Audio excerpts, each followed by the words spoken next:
5 золотых правил написания имейлов на английском. Такие имейлы всегда будут получать ответ. Сколько раз вы отправляли имейлы и не получали никакого ответа? И это, безусловно, расстраивает. Возможно, вы даже иногда задумывались, читают ли вообще мои имейлы. К концу этого видео вы будете точно знать, как правильно составлять имейлы, которые требуют ответа. Более того, я с вами поделюсь малоизвестной техникой имейлов, которые не оставят ваши имейлы незамеченными. Оставайтесь со мной.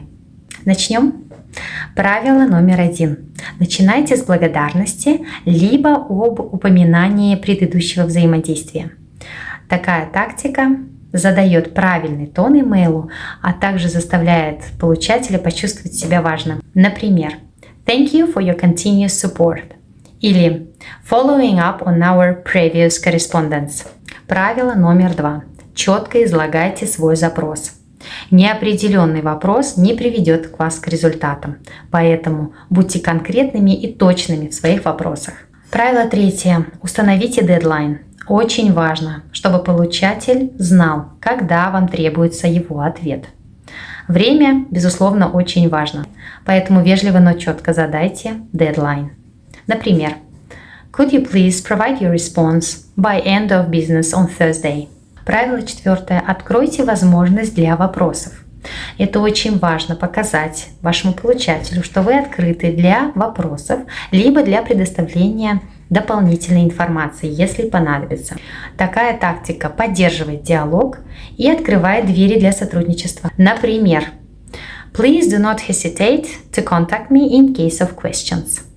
Правило 5. Запросите подтверждение получения письма.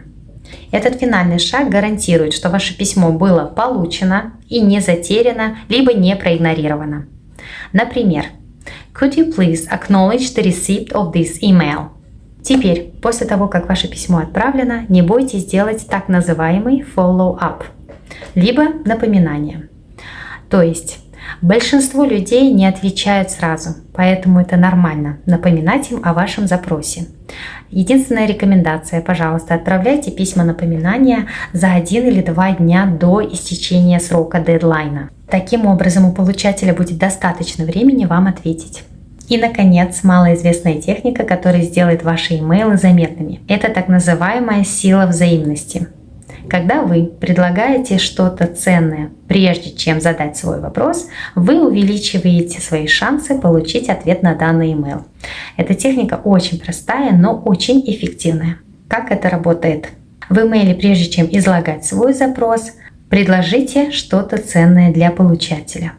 Это может быть полезный совет по работе, либо релевантный ресурс, либо просто предложение помощи. Почему это работает? Данный метод основан на психологических принципах. Дело в том, что человек чувствует себя обязанным, когда он что-то получает.